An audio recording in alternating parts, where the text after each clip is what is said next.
In 2016, California wife and mother Sherry Papini disappeared for 22 days. When she was found, she told authorities a detailed account of being kidnapped and tortured. Years later, in a stunning twist, Papini pled guilty to making false statements about what happened to her, setting off a media firestorm. Now, for the first time, Sherry Papini is telling her side of the story and revealing shocking new information. Sherry Papini, Caught in a Lie, an ID documentary event, Monday, May 26th at 9 on ID. Set your DVR.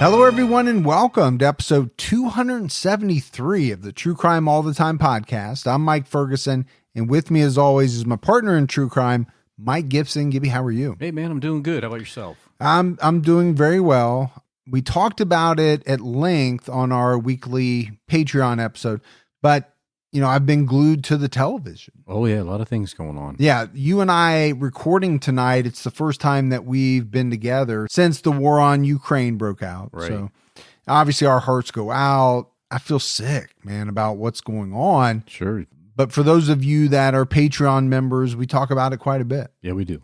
In this week's episode.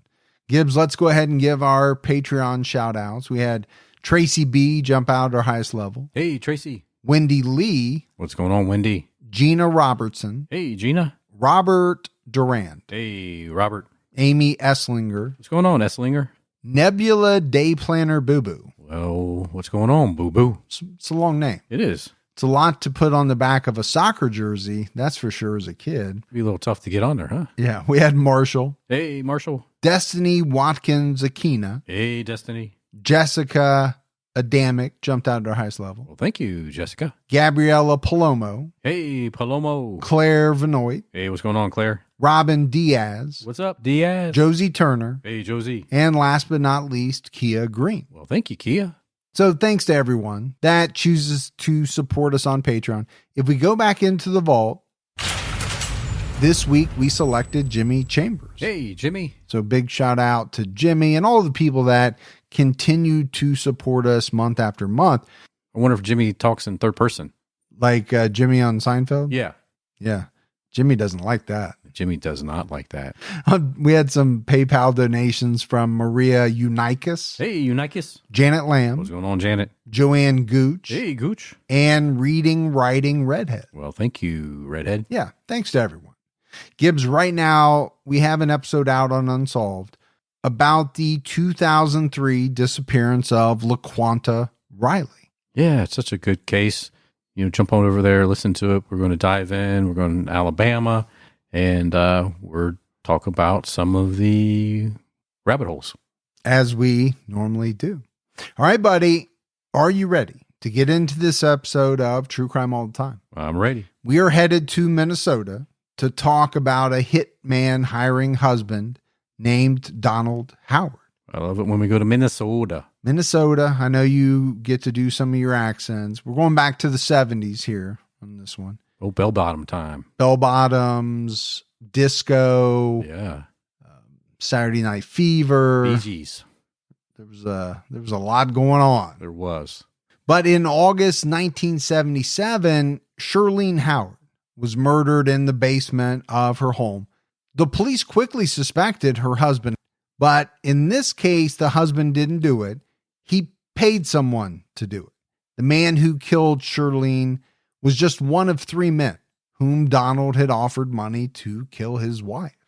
Shirleen and Donald Howard married on August 14th, 1965. Shirleen worked as a public school teacher in La Crosse, Wisconsin, which was Donald's hometown. In the early 70s, Donald and Shirleen moved to Winona, Minnesota, with their two young daughters, Janet and Jacqueline. I hope I'm saying that name correctly, that city name. Chances are I am not, and it will be pointed out, which I'm fine with. Yeah. But that's what I'm going with. You're getting an email or two. Oh, I will. Howard and Shirleen owned a hardware store called Coast to Coast. Employees later reported that they occasionally argued about how to run the business, but it wasn't anything real serious. So, let's break that down a minute. I think just being married, obviously you're going to have your arguments. You sure will. Now you own a business, you're working together. Okay. You and I had our disagreements. We did. Working together. So you're married, working together. You're going to have some tiffs now and then. There's going to be some heated moments. But like I said, people said they never really saw anything serious. Most people thought that Donald and Shirleen lived a perfectly normal life, right? They just seemed like any other married couple. The thing was, Donald was hiding a dark secret, and that was that he had spent about a year planning his wife's murder. Shirleen Howard was murdered in the early evening hours of Saturday, August 13th, 1977. She was just 32 years old when she was murdered, leaving behind her husband, Donald, and her 2 daughters. So, this is not a whodunit. We've already let it out of the bag that the husband is involved. Something that you and I talk about quite a bit. How do people make the decision that they're going to take another person's life? Whether they do it directly, whether they pay to have it done, at some point, Gibbs, you have to make the decision that this is the course of action you want to take. This is the road you want to go down. And of course, after a year of planning, he goes down that road. Yeah, there's no doubt that he did, but I just don't understand it. As a guy who's been married for 25 plus years, I just said it. My wife and I, we get into our tiffs, we have our arguments, things like that. I can never imagine myself getting to the point where a light bulb goes off in my head and I think, you know what? The best course of action for me would be to either murder my wife or pay to have someone do it. We just mentioned it, right? They had 2 daughters. So not only are you murdering your wife, you're taking away the mother of your 2 daughters. Yeah. What's that going to do to your kids at that point? Well, obviously it can never be good for them. Growing up without either parent can be very tough. But when your mother is murdered, there's got to be an extra element to it. Yeah. And then obviously later on, if you find out that it was your father who did it, okay, there's going to be some therapy that is probably going to be needed. A lot of therapy. And if he gets caught, which we know he does, now your kids don't have either parent. Yes. So I mentioned it, Saturday, August 13th, 1977. Donald and his daughters were out that evening.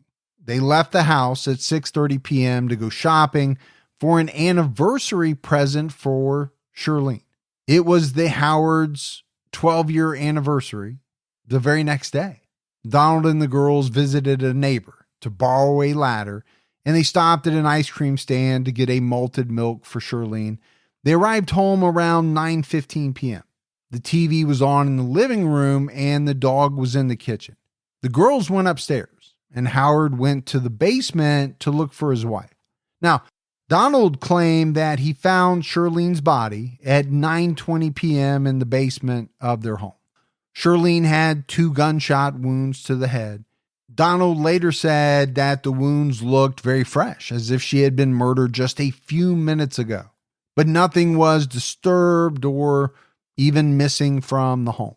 So to come back home from getting ice cream, that'd be shocking for him and his kids. Going off the theory that we, at this point in the story, don't know who did it. Exactly. Yeah, it would be. Donald took his daughters to his neighbor, Mr. Maloney's house, and called the police. All he told his daughters was that their mother had been hurt. Officers arrived at 9:23 p.m. and began searching the home. So they got there very quickly. They did. Assuming that Donald was being truthful. In, the fact that he found her at 9:20, he couldn't have found her too much earlier if they really didn't get home until 9:15. There's not a big window there. No, it's pretty limited. But, within 8 minutes of them arriving home, the police are on the scene and they're searching. Shirleen was lying near the basement exit door with 2 gunshot wounds to her head. Investigators found 2 .45 caliber bullets and 2 .45 caliber casings near Shirleen's body. The police estimated that she died between 9 and 9:20 p.m. Well, that kind of goes along with his story, that it seemed like she was just murdered.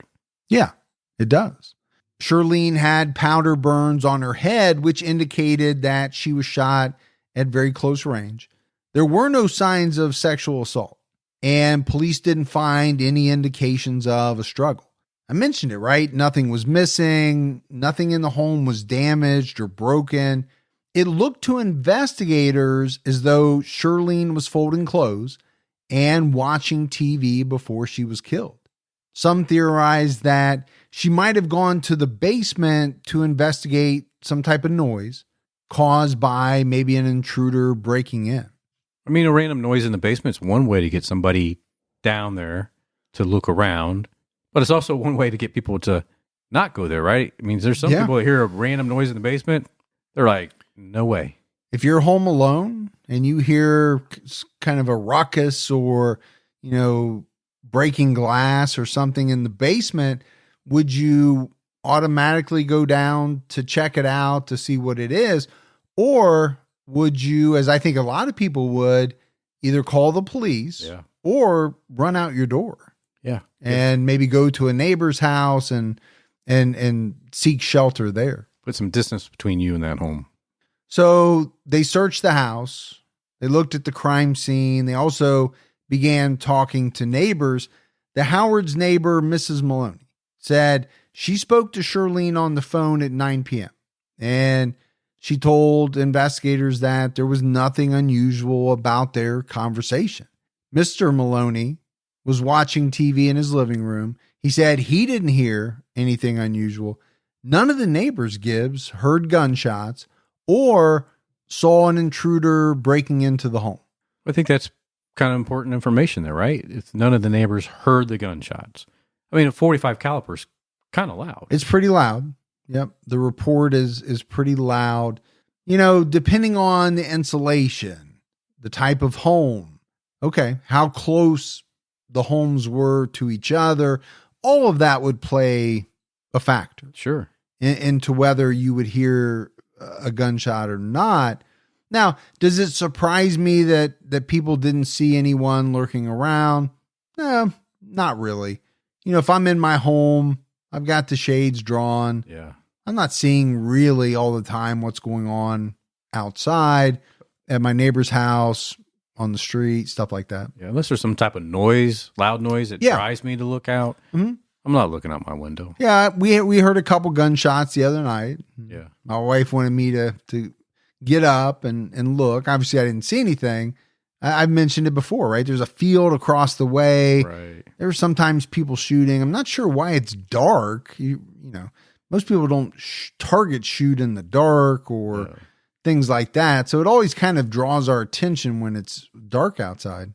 The police couldn't identify the motive right away because I mentioned it, right? Nothing missing from the house, nothing stolen, nothing damaged.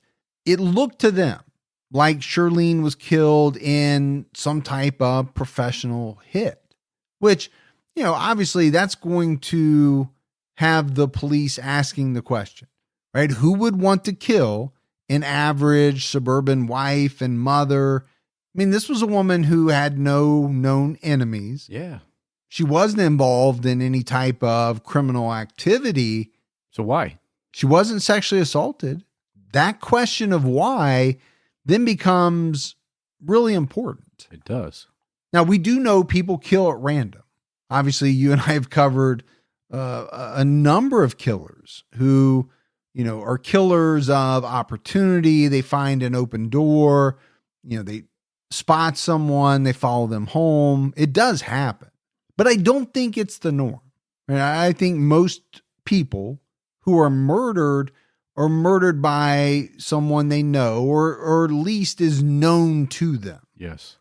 It was reported that witnesses said Donald was rational, but not in shock. A lot of them said he appeared, shaken up, but otherwise he was despondent and at times clear-headed. Okay, make of that what you will. I do think you have to be careful. I know I've said it before in putting too much stock in how someone reacts after, they find someone murdered. People do handle those situations in different ways.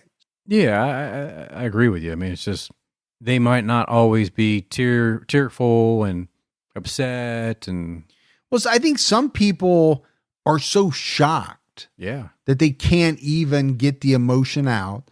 Now, in the cases that we do, does it often come back that, okay, kind of the way that they're acting points back to them? And yeah, it does. Right. But I still think you have to be careful. Just as long as you don't have that nervous laugh like in that movie with the Joker, with Joaquin Phoenix.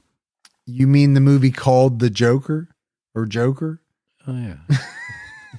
You said that movie with the Joker? I was thinking it was like Batman something. But no, I'm pretty sure it's called Joker. It's Joker, yeah, because Batman's not even in it yet. He comes in at the very end of the movie. Yeah, which was, kind of a departure from many of the campy Batmans that you think about, right? This was a dark, brooding type of movie. He gave what was really kind of an incredible performance, but the movie is very dark and disturbing. Dark, yeah. But I just remember he had that nervous laugh that he couldn't control.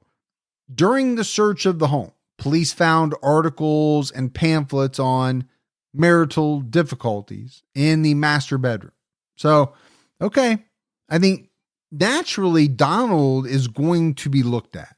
Sure. We see that in any case where a spouse is murdered, the other spouse is going to be looked at. Yeah. But when police find pamphlets kind of indicating that maybe the marriage isn't good, okay, does that pique their interest even more? Yeah.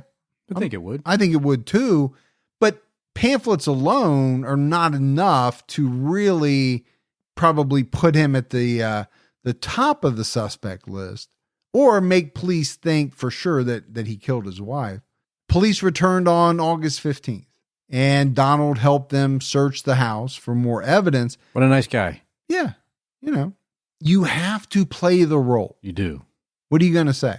F you? Right, yeah. Get out of my home. Okay. If you do that, you're painting a really big target on your back. No. What most killers do is they're extremely cooperative. What Donald didn't know was that the father of a man named Charles Murphy called the police on August 14th because he said he feared for his family's safety. Charles Murphy then had a meeting with the police on the 15th, and during that meeting, he revealed some shocking information. And that was that Donald had asked him to kill Shirleen on August 12th. He offered him $4,000 for the hit. Big money for 1976. It's a lot of money. Yeah. It's not a lot of money to kill somebody, which is something that you and I always say, but $4,000 in 1976 is a good chunk of change. Sure is. And I said August 12th, but it was August 12th of 1976. So this was a full year pretty much before the murder occurred.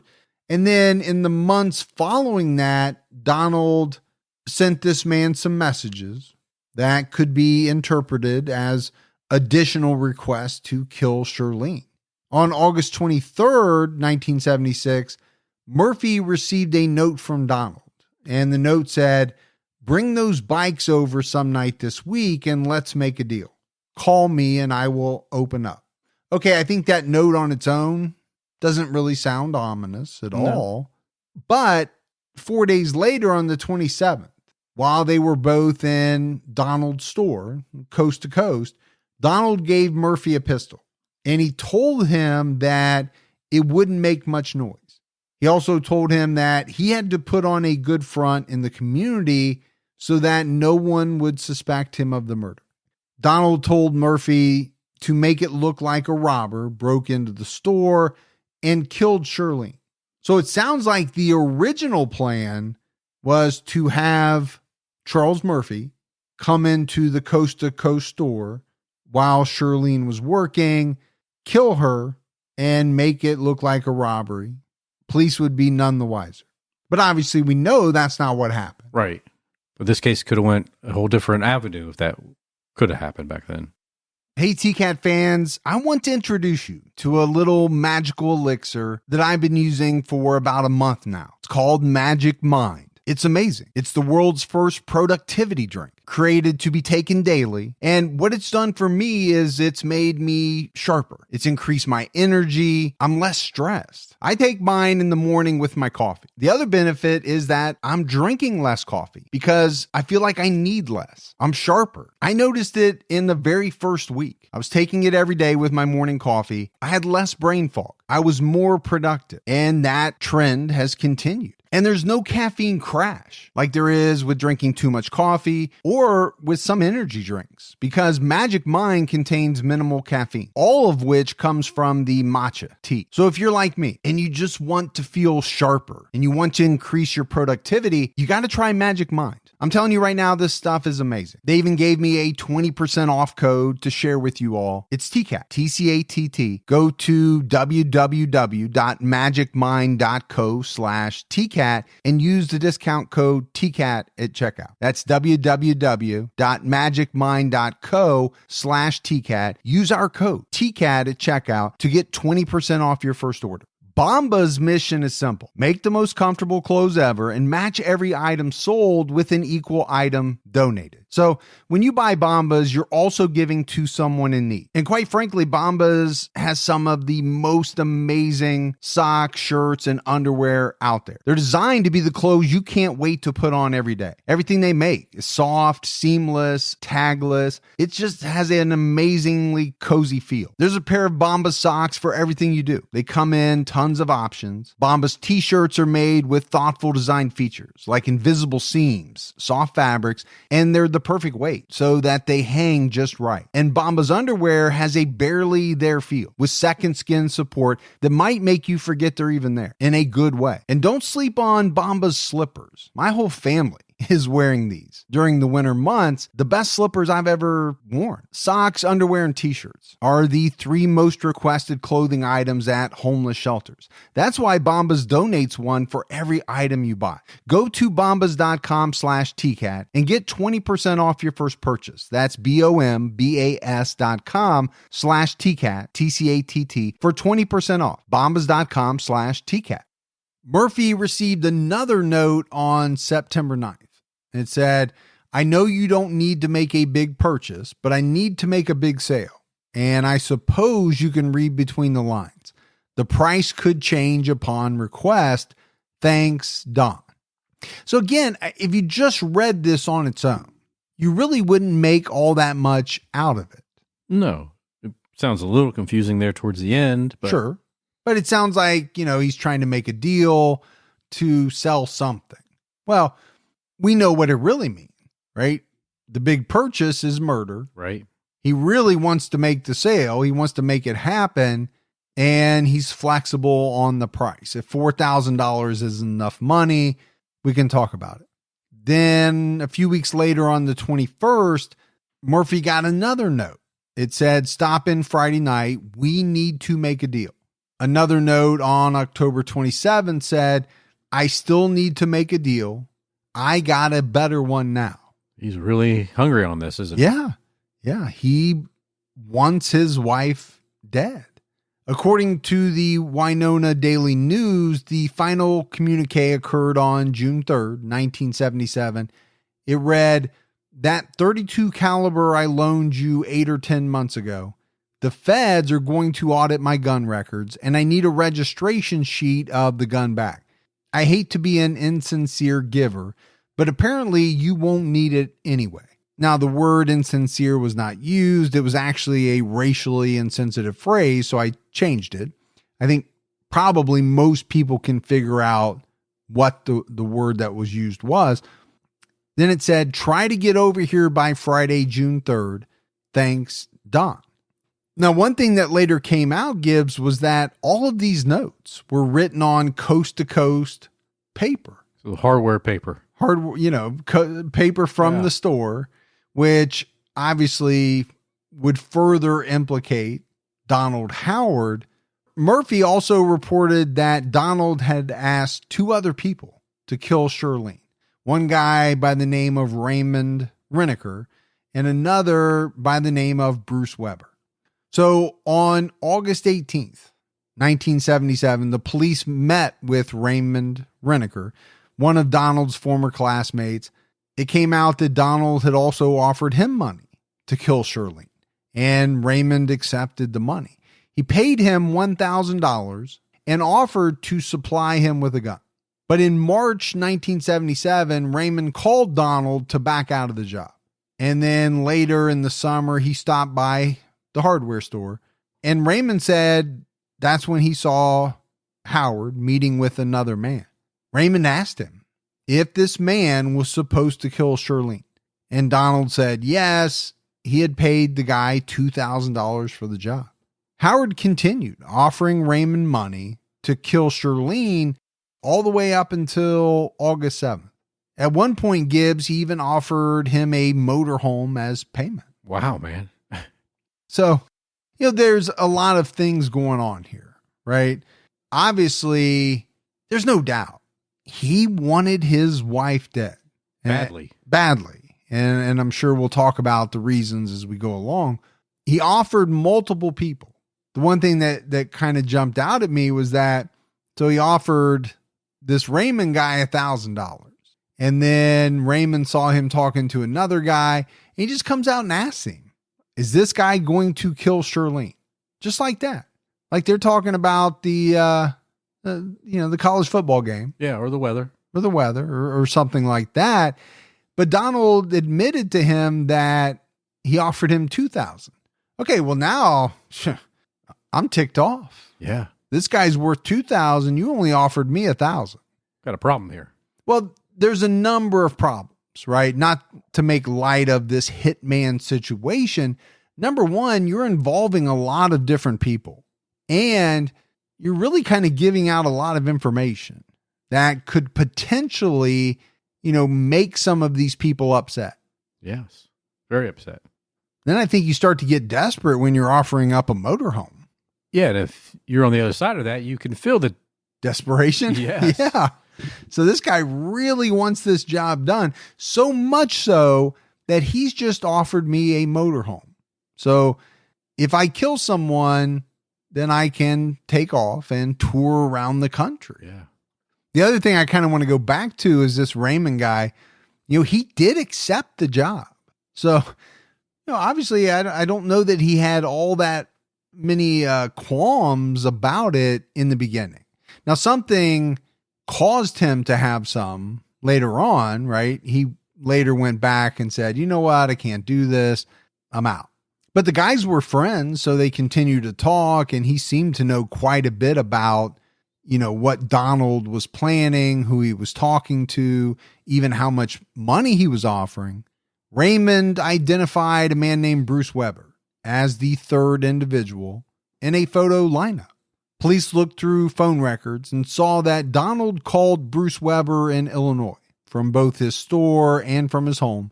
There were 15 calls between March 29th and July 1st of 1977. Police also later learned that Donald met with Weber several times from the winter of 76 through 1977. During these different meetings, Donald gave Weber handguns.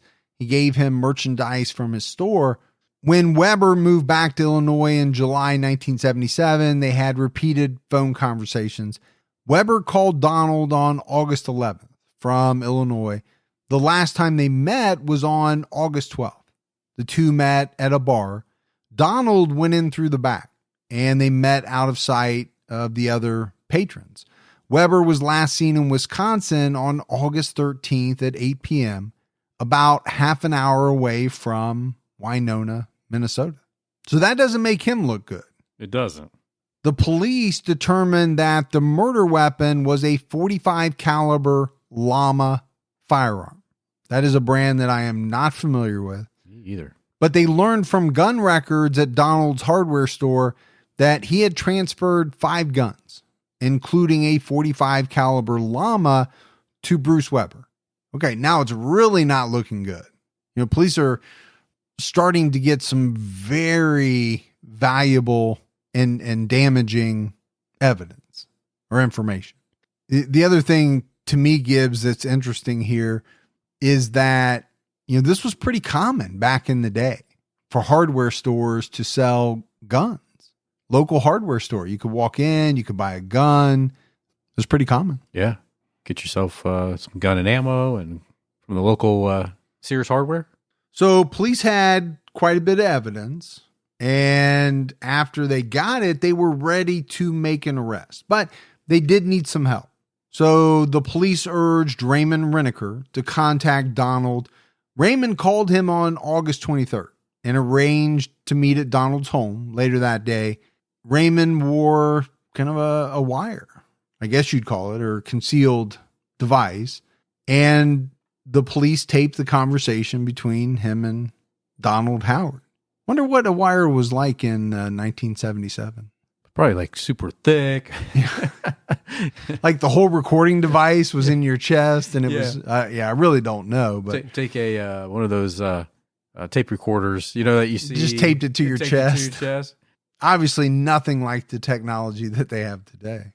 But they were able to take this conversation, and during their conversation, Donald complained that the man he hired to kill Shirleen had botched the job. According to court documents, he was recorded saying, "Listen, let me tell you what happened. This guy I told you he had backed off. He didn't seem to want to do it. He called me up and said, 'Do you still want me to do that?' And I said, 'Yeah.' I said, 'Okay.' I come home and that's what I found. He was planning an accident. It was supposed to be an accident. I was so goddamn mad, and it was gruesome." Okay, pretty tough to get much more damaging than that. Yeah, it really is. I mean, you are coming out and not only saying that you hired a hitman to kill your wife, you're really kind of giving a lot of details, right? It was supposed to be an accident. I came home. I found this gruesome scene. The guy had botched it all up. At 9:45 p.m., the police entered Donald's home and they arrested him as soon as he opened the door. Donald was questioned, but he requested a lawyer and he refused to admit to anything. So the other thing, Gibbs, I want to talk about is the timing of, all of this. Shirleen Howard was murdered on August 13th. The very next day, Charles Murphy came forward and basically, told police what he knew, put Donald even more squarely on their radar. And just 10 days after the murder, they got this Raymond guy all mic'd up. So, things happened very quickly, right? He was arrested very, very quickly, about 10 days after the murder. On August 24th, 2 officers approached Donald's cell. One officer later testified, "I explained that I was very interested in getting more information in regard to the person that actually pulled the trigger, that I was personally concerned. And our investigation was concerned that this person was still on the loose somewhere, and that I was concerned with the safety and security of his children and his family and the officers involved in the investigation, the witnesses involved in the investigation. And I asked that hopefully he would be willing to give us some information to assist in the investigation." And I get that, Gibbs, right? You have Donald Howard in custody. Right. You believe, based on the evidence, and the evidence is pretty compelling, that he hired a hitman to kill his wife. What you don't have is the man that pulled the trigger. So would there be some fear there? Yeah, of course. He's on the loose. What is he liable to do? But Donald agreed to participate in a tape recorded interview. According to court documents, he said, "Well, no, I guess not," when asked if he wanted an attorney. On August 24th, Donald Howard confessed to paying Bruce Weber $2,000 plus some merchandise to kill his wife, Shirleen. After the murder, he sent Weber a package containing $1,500 and a diamond ring. Pretty sick. It's sick, and it just shows you what some people are willing to do for a little bit of money. You know, in the life of another human being, a wife, a mother to 2 children, it's kind of hard to fathom. It really is. At 2 a.m. on the 24th, officers searched Bruce Weber's house for the gun. From 9 to 9:30 a.m., 2 officers spoke to him at his job. He told them he owned a Llama 45, but he had lost it at a bar. The old "I lost my gun at the bar" routine. Huh? That's the most often used trick in the book. Yeah. The "I lost my gun at a bar." I took it out, laid it on the bar, had me some drinks. You know, things got a little crazy. Left without it. Somebody came along and took it. Yeah. Officers asked him if he'd been in Winona recently. He said he was fishing in Arcadia, Wisconsin, and may have crossed over into Minnesota. On the 25th, the police got a search warrant for the package that was sent to him. The postal inspector intercepted the package at the post office in Joliet, Illinois. The return label read D. Pline, Plaza East, Winona, Minnesota, 55927. Expert testimony later confirmed that Donald Howard wrote this return label. Additionally, the package receipt was found in his wallet.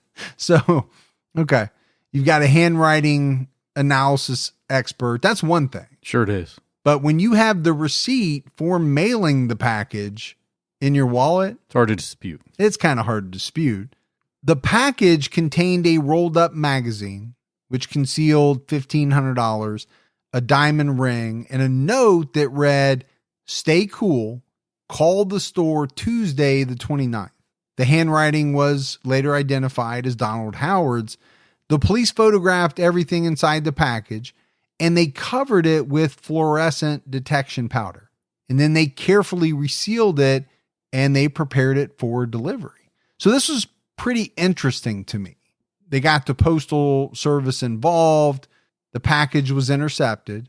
They went through it, took pictures of everything, but then kind of packaged it back up so that it could be delivered. And from what I understand, Gibbs, the postal inspector personally delivered the package to Weber's house.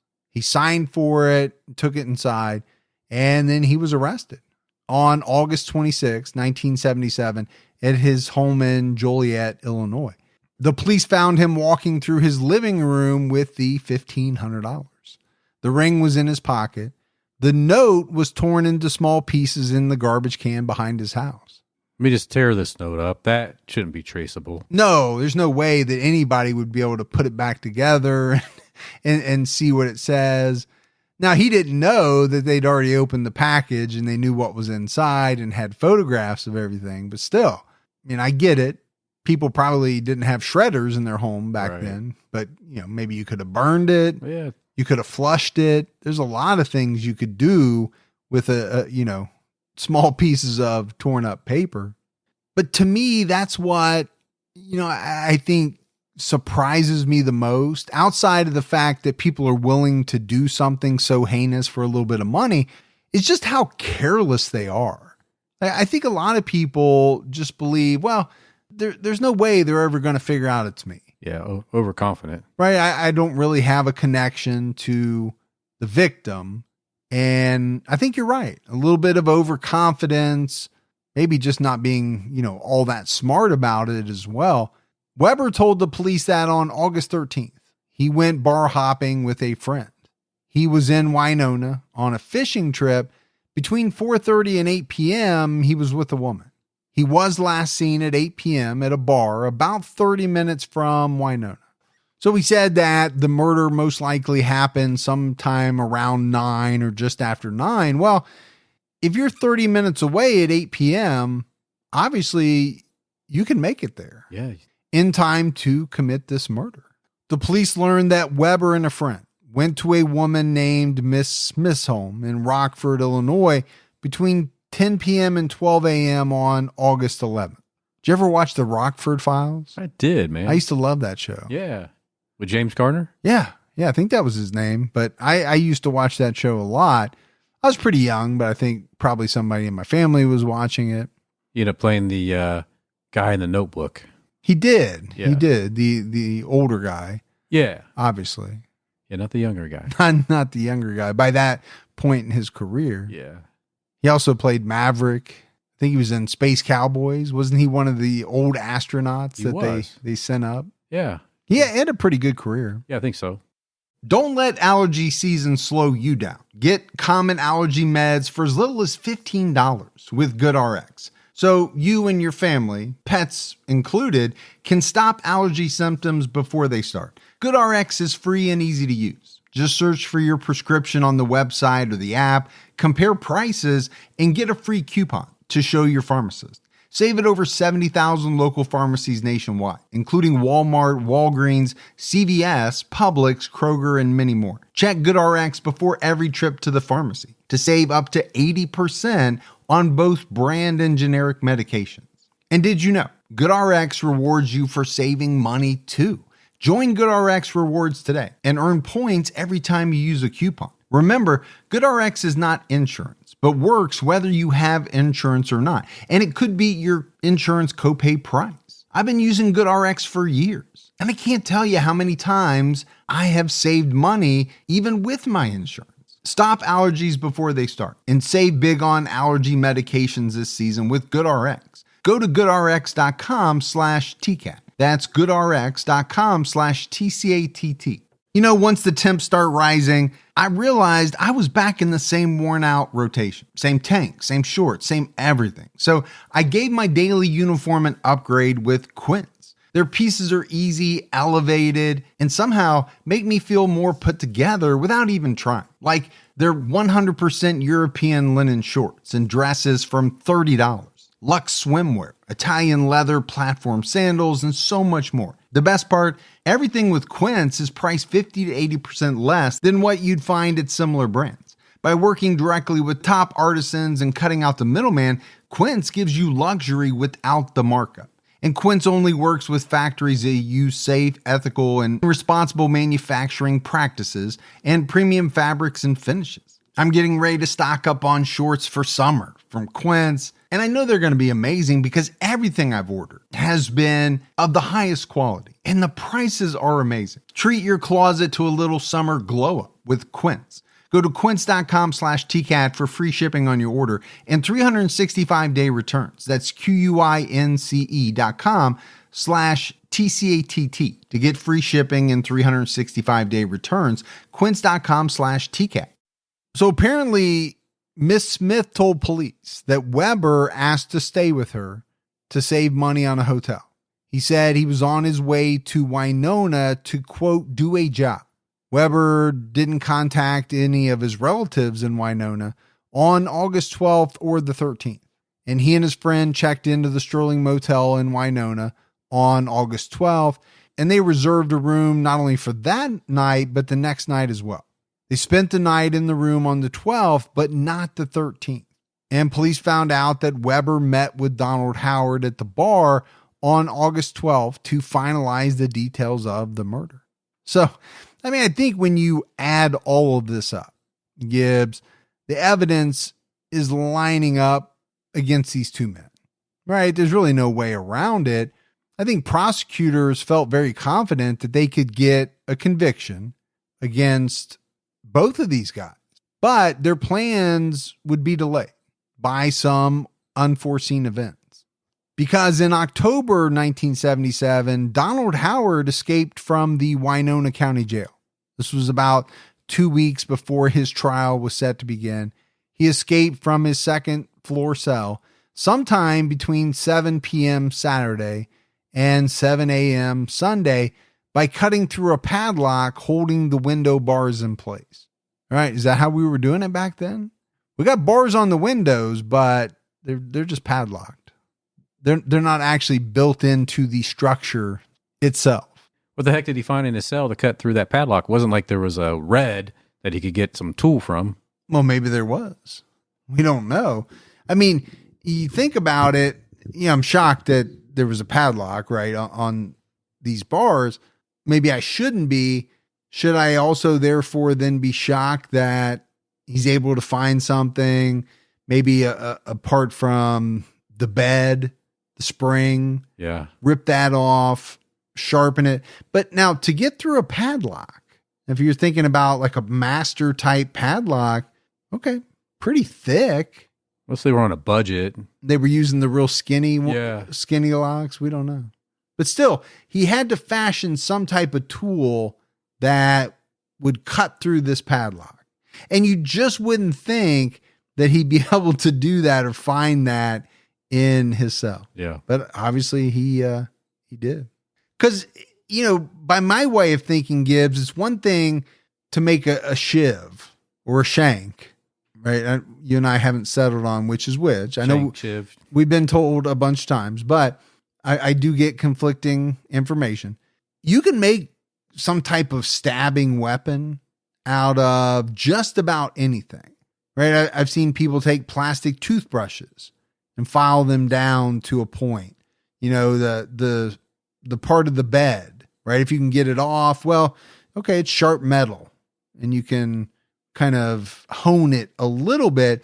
But when you're talking about a tool to cut through a padlock, to me, that's a much different ballgame. Special skills, man. Special skills. Oh, I know you could do it. I'm just talking about the average Joe. Donald was last seen in his cell at 7 p.m. on October 22nd. The officer who delivered his Sunday breakfast at 7 a.m. saw his shoes poking out from this partition behind the toilet area. The officer shouted, "Chow," and then he left. When he returned at 12:50 a.m. with lunch, he saw that the breakfast hadn't been eaten. So that's when the sheriff was notified of the escape. I'm envisioning the scene from Escape from Alcatraz? Yeah. Yeah, I got you. All that activity going on. Planning that went into it. I mean, we are talking about probably a somewhat small county jail. Yeah. I was thinking, okay, did they not have a count? But I don't know if that happens as much in a county jail as it does in a big prison where everybody has to be accounted for at different intervals. Obviously, there was no count between 6 p.m. and 6 a.m.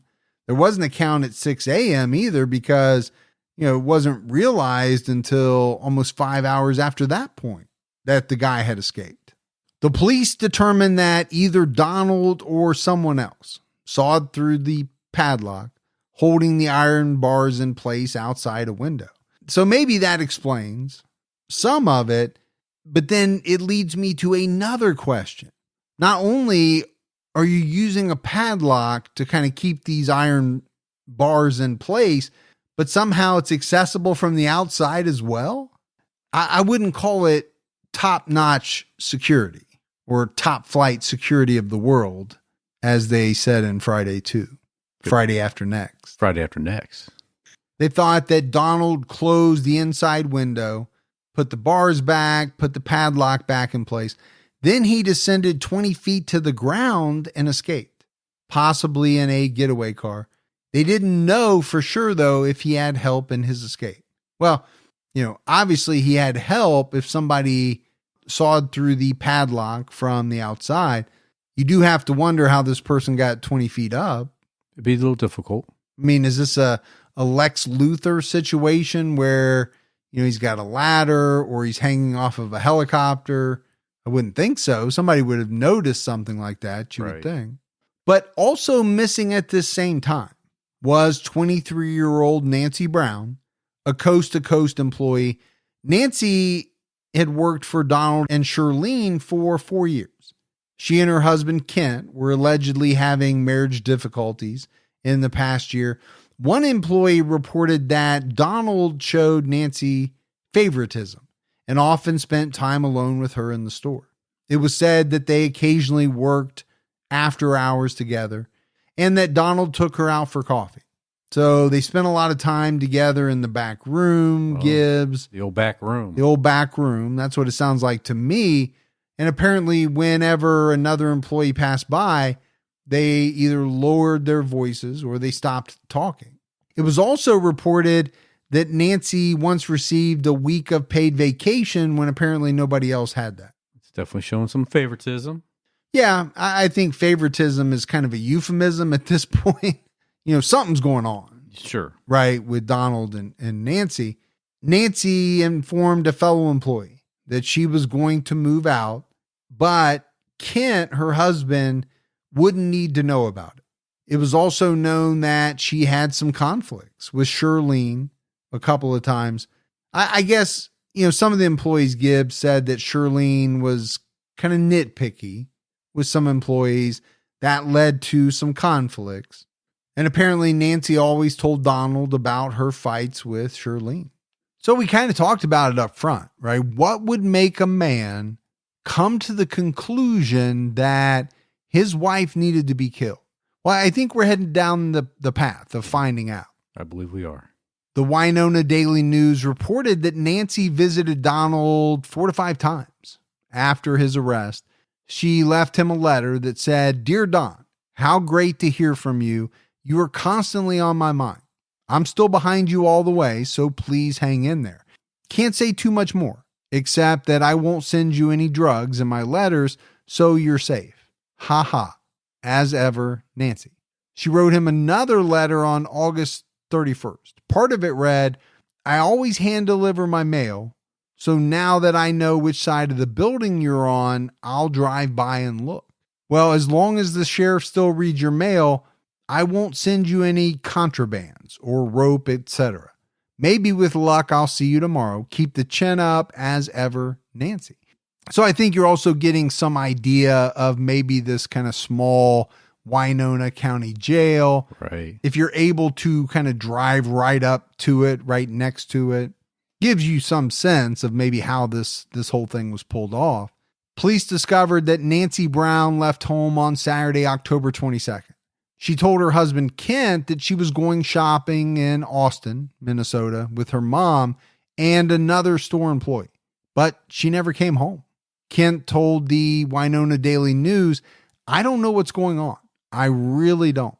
Donald was arrested with Nancy Brown in Hammond, Louisiana on October 31st, 1977.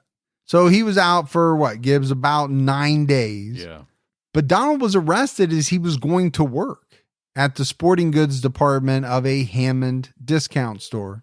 The FBI located him after an agent noticed somebody placed a long distance phone call to Winona from this particular shopping center. Donald lived under the alias Sam Wilson. He had only been working at the department store for 4 days before his arrest.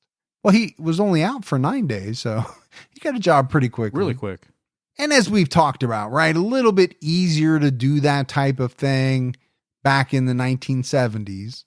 My thought is there probably was very little in the way of due diligence done on new employees, background checks, things like that. Yeah, I think they were probably just happy to have somebody working. Sure. Nancy was charged with aiding an escapee. She received a 3-year prison sentence on April 4th, 1978. Her husband, Kent, told the Wisconsin State Journal that he was worried until he received a letter from Nancy saying that she loved Donald. He gave the letter to the sheriff to help with their investigation. Gibbs also said he had no hard feelings and hoped that they could be friends. "I've got no choice but to accept it. If everything works out, I hope that Nancy and Donald can work something out between themselves." Man, hey, that's a pretty understanding husband right there. Yeah, I don't think I'd be that way. No, I don't think I would be either. Now, I think it was pretty optimistic on his part to think that Nancy and Donald were going to be able to work something out, right? She was going to go to prison. We know Donald's going to go to prison for sure for ordering the hit on his wife. Yeah, maybe sometime way down the road they can be together. And if that happens, Kent would have been very happy for them. He would have. He said, "Oh, you know what? I'm glad that worked out." Bruce Weber's trial began on December 5th, 1977. One of the star witnesses for the prosecution was a guy by the name of Norman Kostick. Kostick testified that in the fall of 1976, he and Weber were working on a construction job together, and they were discussing how to commit the perfect murder. Okay. I'm sure, Gibbs, that many people have had this type of discussion, right? Maybe playfully, just kind of off the cuff. Hey, if you were going to do it, how would you do it and get away with it? I think a lot of our listeners might have had that conversation by now. Yeah. Also, a lot of our female listeners' husbands are concerned that they're having that conversation way too often. Very much so. I get emails all the time from people who say, my husband doesn't understand my fascination with true crime. And also he thinks I'm trying to figure out the perfect way to murder him. He's a little bit nervous. I mean, it's said jokingly. Sure. I get it. So what these two decided was that it should be done in the early evening after dark on a Monday night. Okay. Very specific on the night. They said that shooting the victim in the basement would muffle the noise of the gunshot. And that is true, right? You and I talked about it, depending on the makeup of the house, the construction, the insulation. Now, if you're in the basement, that does change things quite a bit. If you're on the main floor, you've got windows, some of that sound is probably going to more easily transmit to maybe a house next door. I know with my basement, it's a lot more solid. The walls are concrete, right? They got to be poured. So you do get a little bit more soundproofing, I guess, if you want to call it that. I think there's definitely some sound barrier there to break through. They said that the best way to send the money for the job would be to wrap it in a magazine and just mail it. Weber had twice offered him a job to kill someone. The first time he offered, they were outside a coast-to-coast store. This is what this guy, testified to. He said when Weber came out of the store, he had a gun and he asked Kostick if he wanted to earn $5,000. And Kostick asked him, who would I have to kill? He said, Weber said some people needed to be killed, and then put his finger to his head and said, blam, blam. Okay. Kind of strange noises for approximating what a gun sounds like.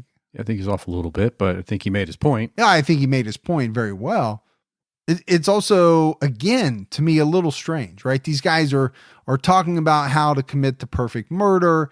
Okay, that could just be idle chit chat, fantasy. Nobody's ever going to go through with it. But Kostick is asked if he wanted to earn $5,000, and right away he says, okay, who would I have to kill? Now, he doesn't go through with it, obviously. Right. But it sounds to me like, Gibbs, at the very least, he entertained the idea. You thought about it. He wanted to know some details. Most people would say, yeah, okay, how do I earn this $5,000? Not, who do I have to kill for the $5,000? That was almost a given. On December 13th, 1977, Bruce Weber was found guilty of first-degree murder and conspiracy to commit first-degree murder. He was sentenced to life in prison. And for me, Gibbs, there's really no reason to go too far into the trial, right? We talked about the evidence that they had against him. There was witnesses.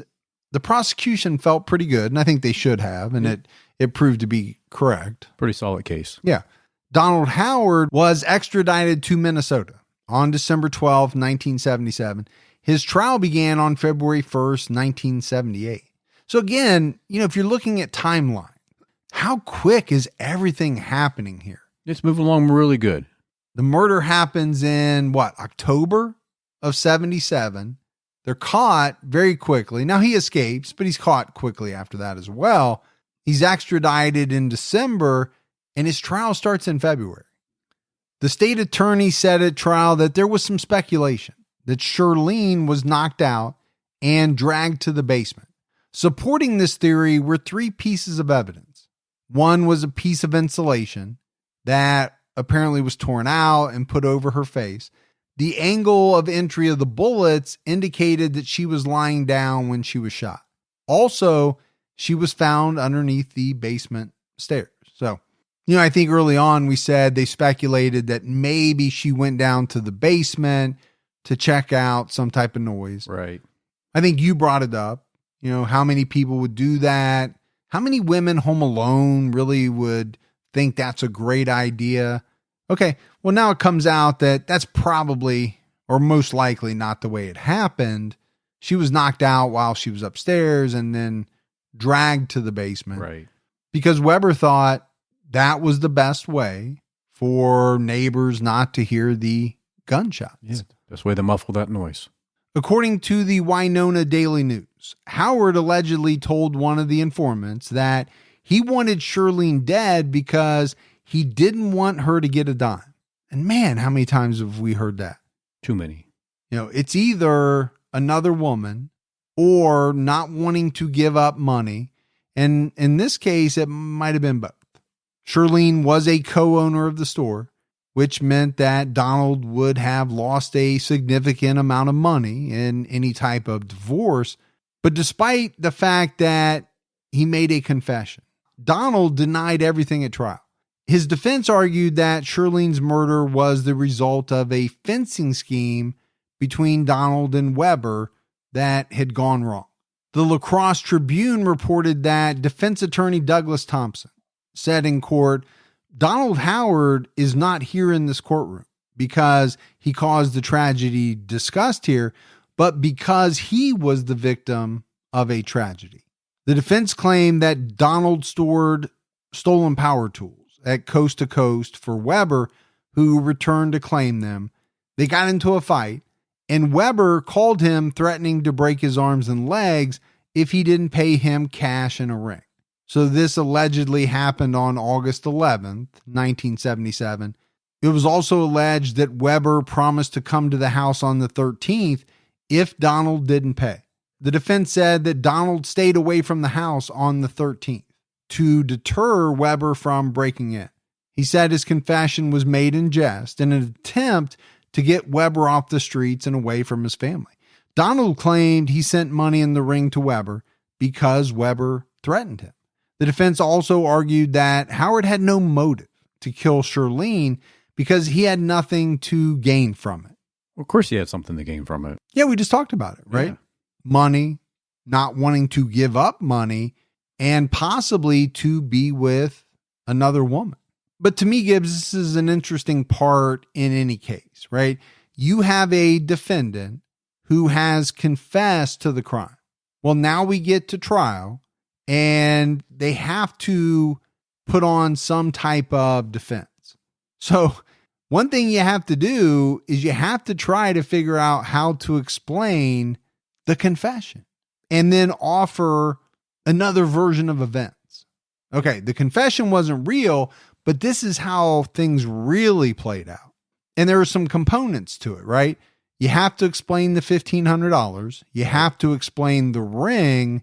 And so this is what they came up with. But why not tell that story from the get-go? Well, most people would say because it's not real. Exactly. It's been manufactured after the fact, after the attorneys get involved and they say, oh, this confession is going to be a problem. We've got to figure out how to do some legal maneuvers, right, to counteract it. And as you always say or talk about, you're sowing the seeds for some type of reasonable doubt, right? You have to. As the defense, could it have happened this way? Well, sure, it could have. Right. Now, is the jury going to believe that given all of the other evidence? Be hard to. And to your point, if he would have said this from the very beginning, maybe it's more believable. Sure. But it's so contradictory now at this point, it basically just seems like a Hail Mary. You're just throwing something out there at us because you have to explain the known facts. And so you're crafting a narrative that includes those facts, but differs from what you confess to. Yeah. Well, the jury didn't buy it because on February 14th, 1978, Donald Howard was found guilty of first-degree murder and conspiracy to commit first-degree murder.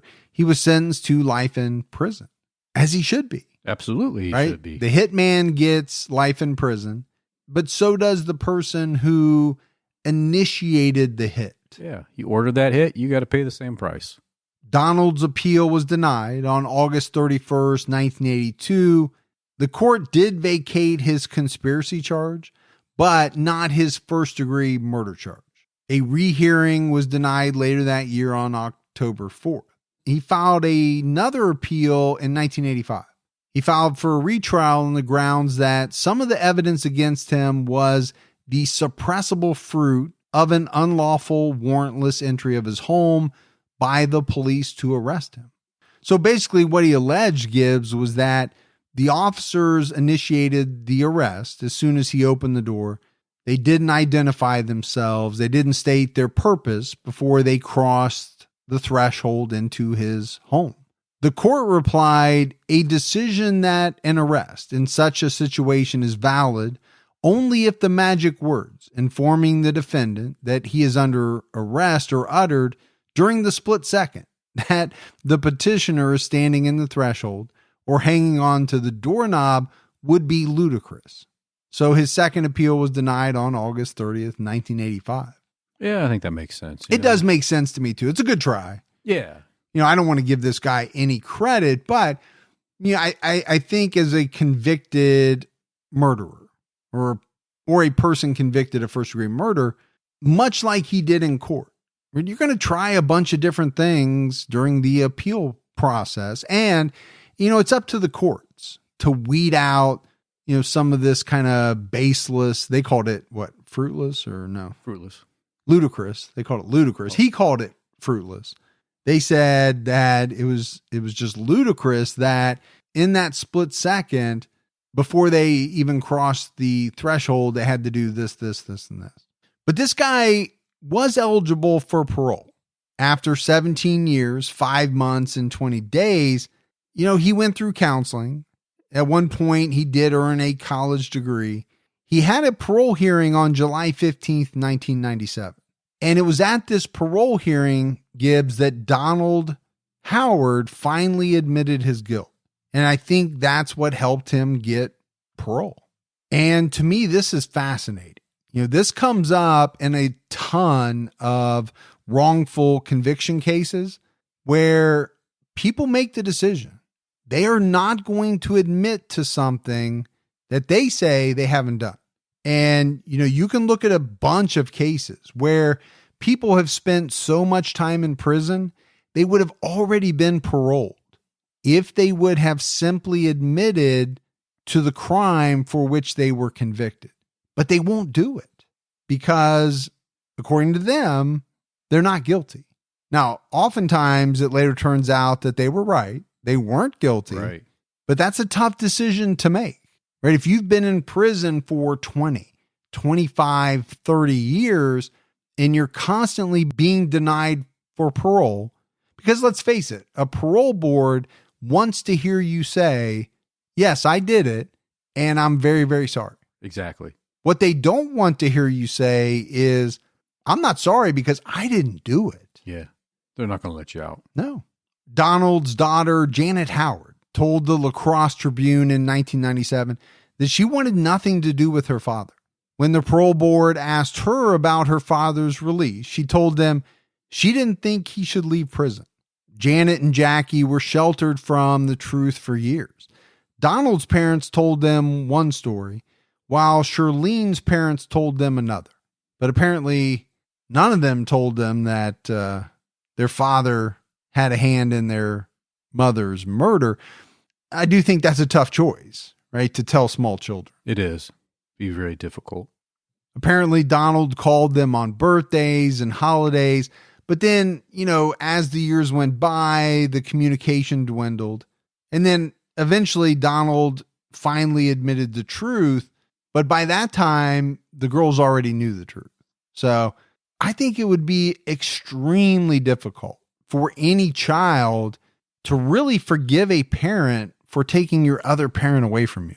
Yeah, they basically lost their childhood and all the memories that they could have had, both with their mom and their dad, but more so because their dad took their mom away. Yeah. Janet told the paper, I wasn't in favor of it. I'm not necessarily against it. I just don't want anything to do with him. I've lived this far without a father, so I don't need to start now. I can't get my mother back, and keeping him in jail any longer isn't going to bring her back. At the same time, it's nice to know he isn't going to come to my work, be at my birthday party, or if I ever have kids, come and visit my family. Okay, that's a tough visit. Hey, kids, I need to introduce you to your grandfather, a convicted murderer. He's out now, but he did have your grandmother killed. Now go say hi. Sit on grandpa's lap. Yeah, not going to happen. Or don't. Yeah. Please do not sit on grandpa's lap. Yeah. I mean, I joke around, but just a very tough situation for the kids. And then obviously as they grow into adults, tough because, he's getting out. They're going to have a family at some point, most likely. Sounds to me like they just didn't want to have anything to do with him. It'd be really difficult to have that type of relationship at all. And I think for one reason, because you're essentially starting over, but you're starting over from a really bad place. This isn't the dad that you loved and you just haven't seen for a long time. Right. This is the dad that eventually you found out killed your mother. And now it's like, okay, do you really even want to try to build a relationship with this person? You haven't had it. Right. You've been okay without it. Why do you need to? Why would you put yourself through all that hurt again? Yeah. I totally understand what she's saying. But Donald was approved for parole in 1997. He began a 3-year transitional release and would only get parole if he maintained good behavior during that 3-year period. During the first year, he increased his work and education responsibilities. During the second, he moved to a low security facility without fences. And then during the third, he began a work release program. So this wasn't a just all of a sudden, boom, you're out. This was, we're going to let you out, but it's going to take 3 years. And you have to demonstrate over that 3-year period that we're making the correct decision. Right. That you're okay to be back out in society. Yeah. I actually kind of like this way that they went about it. I don't know if this is a Minnesota thing, if it was a Minnesota thing back in the late 90s. I don't know. But how many cases have we done where it's just like, okay, boom, you're out. That person essentially has no life skill. Right. And they don't know how to function in the world. They can't hold down a job. So what inevitably happens is that they revert to their old life of crime and oftentimes ratchet it up even further and do even more bad things. Yeah, I agree. I think this is a great way to transition somebody back into the real world. Whether you believe that the guy should have been let out or not, some people might, some people might not. But if he is going to be let out, I do kind of like this transition style period. Donald Howard was officially paroled in October 2000. So Gibbs, as we wrap up this case, obviously this is another example of how greed motivates people to do terrible things. Greed is a you-know-what. And this is something that we talk about all the time. This is a guy who could have easily divorced his wife if that's what he wanted to do, right? If he wanted to move on, if he wanted to be with someone else. The problem is he wanted to do that. He just didn't want to have to give up his money. And we see that from selfish men time and time again. So he thought taking her life was a better option than giving up any of his money. I really see it as kind of a, have your cake and eat it too type of deal. Yeah. The problem is to do it, you have to kill your wife, who at one point you deeply loved, obviously, or you probably wouldn't have gotten married, and who is the mother of your 2 girls. Because you're not willing to divide up your assets legally.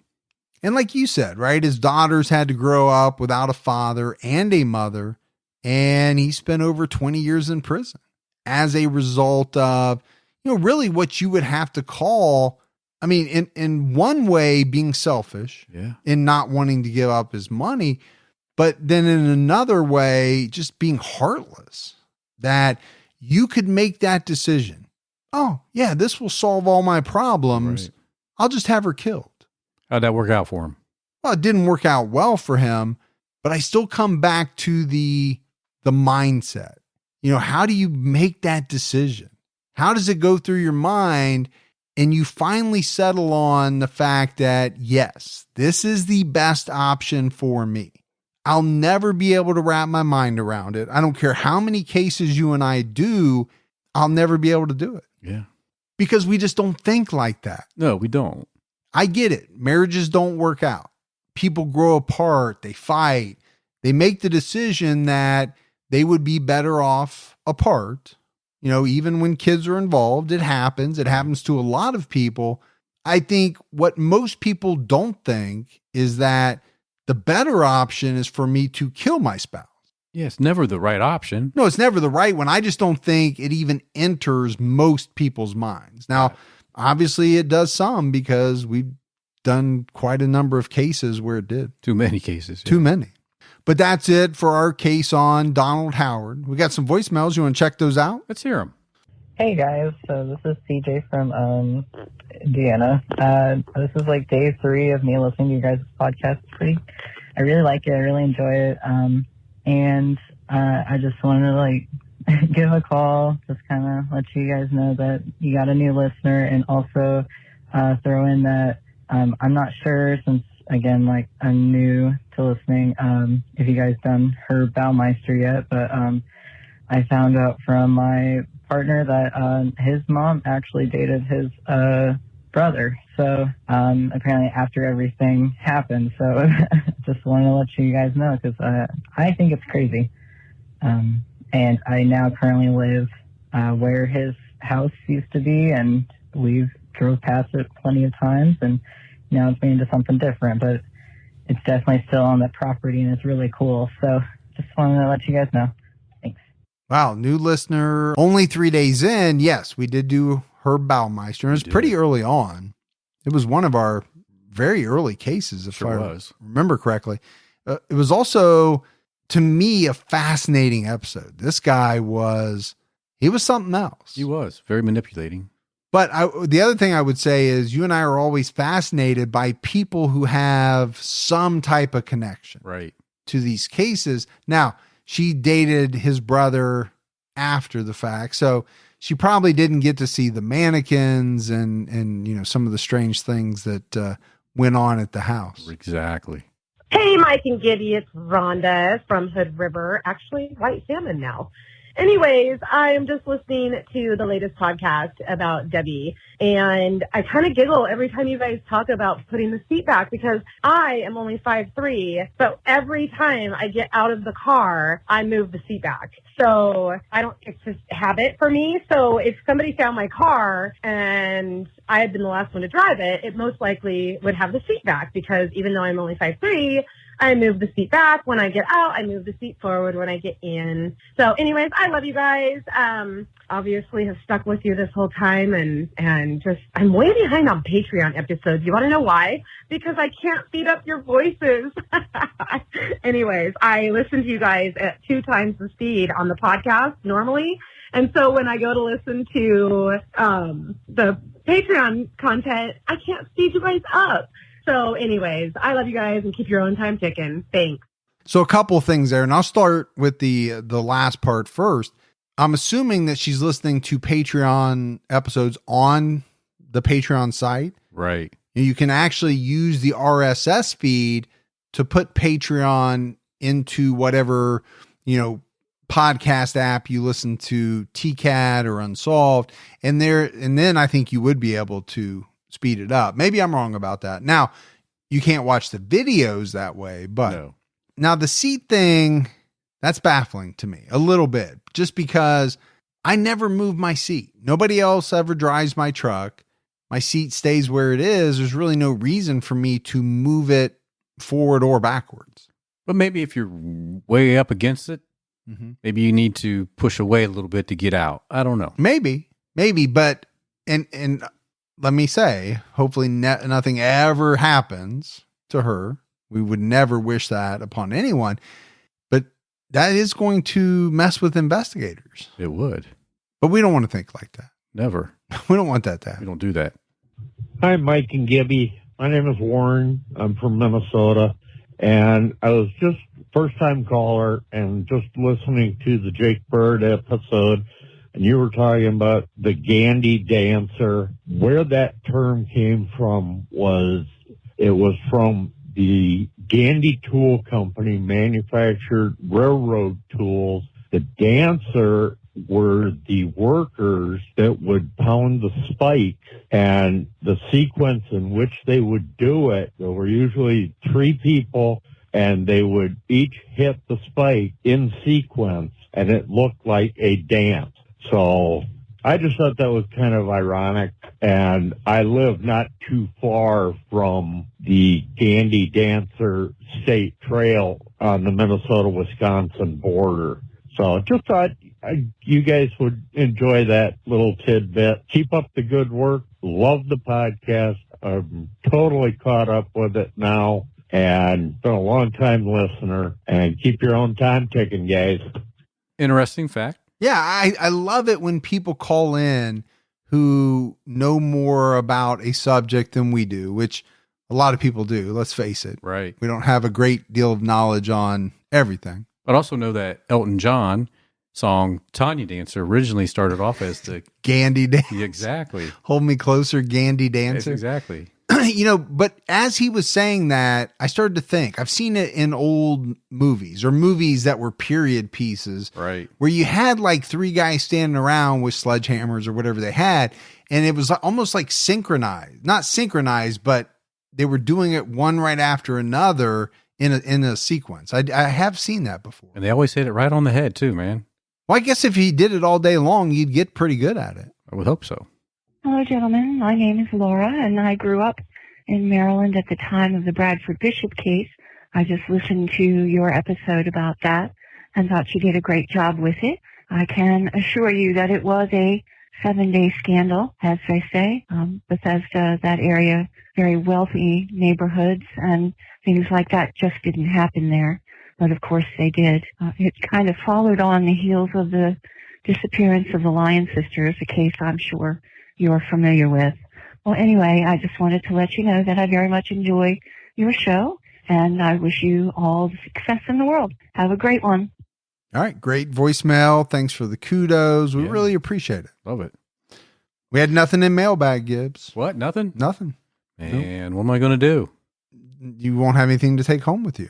You'll leave empty-handed. Again. But that's it, buddy, for another episode of True Crime All the Time. So for Mike and Gibby, stay safe and keep your own time ticking.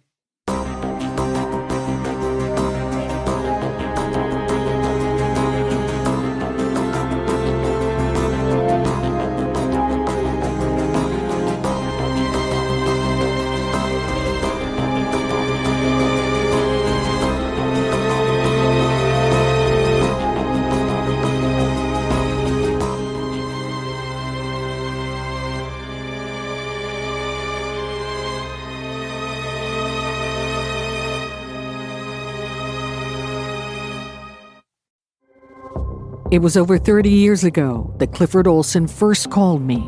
Secret phone calls from Canada's most notorious serial killer. I knew I was killing the children, but I couldn't stop myself. Now it's time to unearth the tapes, because I believe there are still answers to be found. I'm Arlene Bynum from CBC's Uncover, Calls from a Killer. Available now.